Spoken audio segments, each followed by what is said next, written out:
हे जे प्रशिक्षण घेतं याच्यातून राजकारण शिकणं शक्य आहे का? निश्चितच प्रशिक्षणातून राजकारण शक्य आहे. कारण आपल्या देशाचं वय आता 75 वर्ष झालेलं आहे आणि ज्यांनी स्वातंत्र्य चळवळ पाहिली ती पिढी आता निघून गेलेली आहे. मग त्यानंतर अनेक वेगवेगळ्या चळवळी आल्या, जातीय चळवळी आल्या आणि आज चळवळींचा काळ संपलेला आहे. चळवळी कुठल्या आता फार शिल्लक राहिलेल्या नाही आहेत. आणि अशा परिस्थितीमध्ये आज नेमकं म्हणजे जो तरुण आहे त्या तरुणांनी करायचं काय?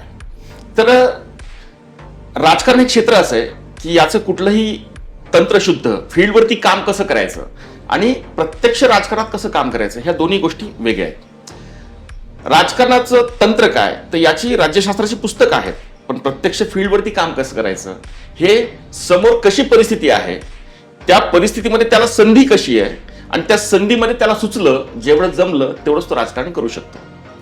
पण फील्डवरती काम करत असताना कसं करायचं तर आपली मगाशी सांगितल्याप्रमाणे 75 वर्ष वय झालंय आणि यामध्ये जी स्थित्यंतर घडली, अनेक राजकीय घडामोडी घडल्या, अनेक प्रक्रिया घडल्या, तर यातून जे एक ठोकताळे समोर आले की हे केलं तर निश्चितपणे कुणीही राजकारणात यशस्वी होऊ शकतो.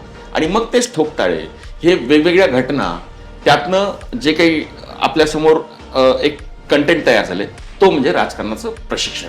हे प्रशिक्षण आम्ही आपल्यासमोर घेऊन आलेलो आहोत आणि निश्चित राजकारणाच्या प्रशिक्षणातनं कुणीही यशस्वी राजकारणी होऊ शकतो.